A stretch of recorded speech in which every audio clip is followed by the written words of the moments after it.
Assalamualaikum teman-teman, apa kabar? Semoga teman-teman selalu dalam keadaan sehat dan tetap semangat belajar di rumah ya. Ketemu lagi nih sama Bu Eka.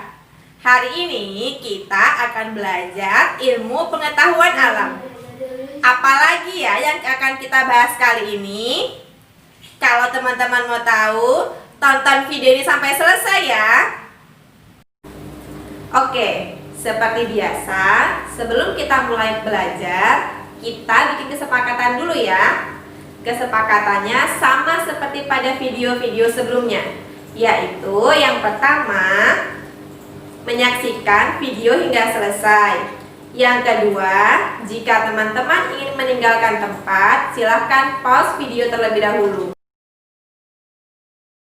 Yang ketiga, pastikan teman-teman tetap dalam posisi duduk ketika menyaksikan video. Dan yang keempat, langsung mengerjakan tantangan setelah menyaksikan video ini ya. Oke, sebelum kita mulai belajar, kita main dulu. Kita akan main kembang kata.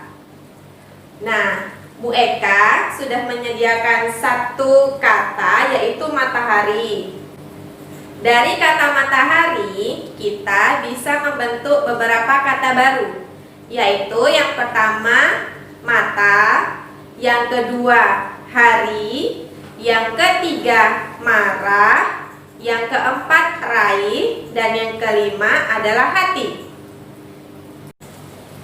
Oke, sekarang Bu Eka akan berikan satu kata untuk teman-teman, yaitu pakaian. Silahkan teman-teman kembangkan menjadi beberapa kata baru, kemudian teman-teman tuliskan di kolom komentar ya. Pada video kali ini kita akan membahas tentang sumber energi.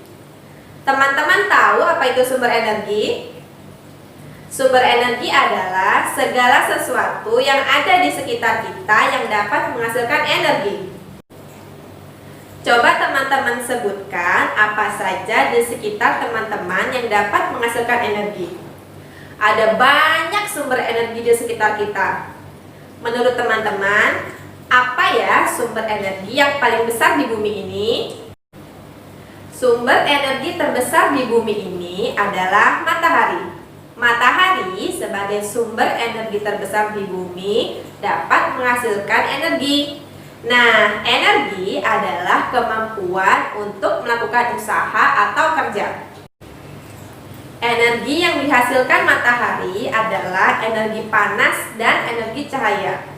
Kita bisa merasakan panas ketika kita terlalu lama berada di bawah paparan sinar matahari.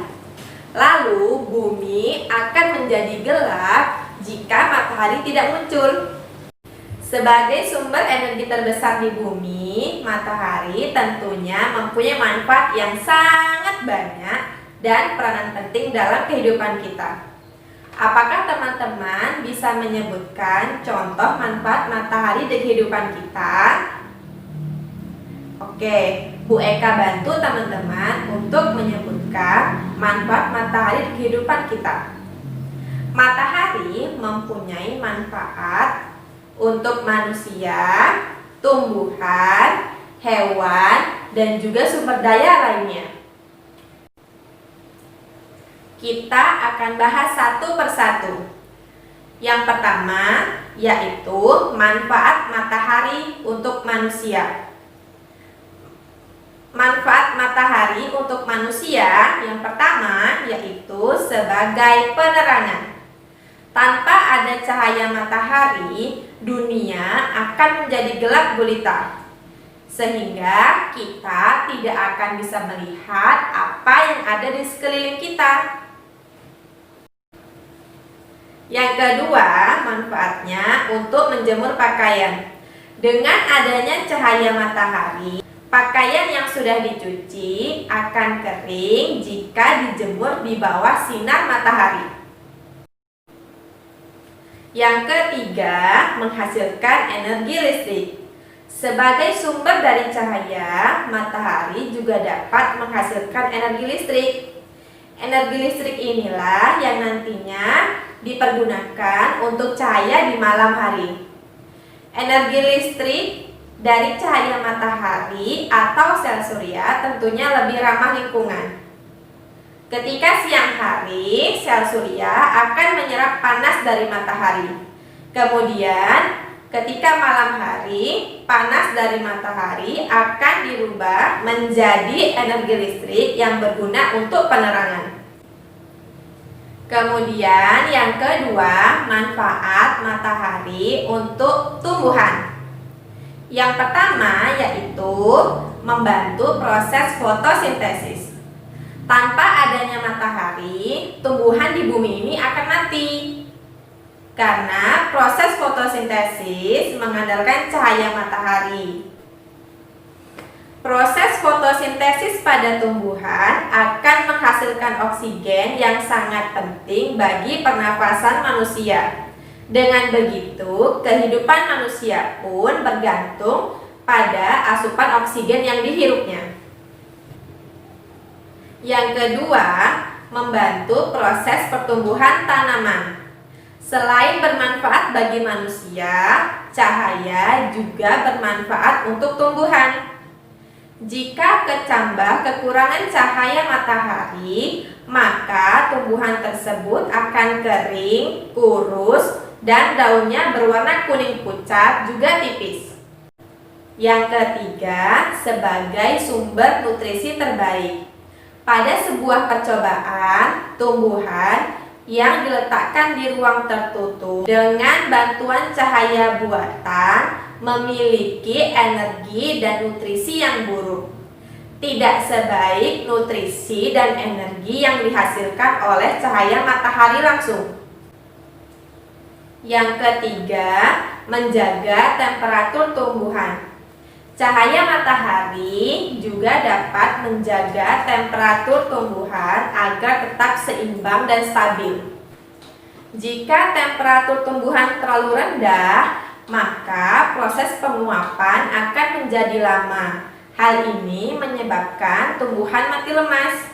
Dan sebaliknya teman-teman, jika temperatur tumbuhan terlalu tinggi, maka proses penguapan akan menjadi lebih cepat. Hal ini akan menyebabkan tumbuhan menjadi kering. Yang ketiga yaitu manfaat cahaya matahari untuk hewan. Manfaatnya yang pertama, menjaga suhu tubuh hewan agar tetap stabil. Yang kedua, mempercepat proses adaptasi dengan lingkungan. Yang ketiga, mengatur siklus tidur hewan. Dan yang keempat, menghangatkan tubuh hewan. Yang keempat yaitu manfaat matahari untuk sumber daya lainnya, yaitu mengeringkan tanah.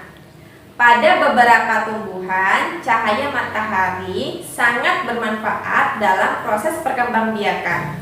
Cahaya matahari diperlukan dalam proses pengeringan tanah, sehingga biji bunga yang jatuh ke tanah yang kering akan tumbuh dengan subur. Contohnya biji bunga matahari. Meskipun begitu, tak berarti biji bunga matahari tidak bisa hidup di tempat yang lembab. Tetapi ia akan cepat layu dan akhirnya akan mati. Nah, itu tadi beberapa manfaat matahari kehidupan kita. Apakah teman-teman bisa menyebutkan contoh manfaat dari energi matahari yang lainnya? Oke, kalau teman-teman sudah tahu jawabannya, jangan lupa teman-teman catat ya. Alhamdulillah, selesai sudah pemaparan materi dari Bu Eka hari ini. Bu Eka harap apa yang Bu Eka paparkan tadi dapat teman-teman pahami dengan baik ya. Terima kasih sudah menyaksikan video kali ini. Bu Eka ucapkan jazakumullahu khairan katsiron. Assalamualaikum warahmatullahi wabarakatuh.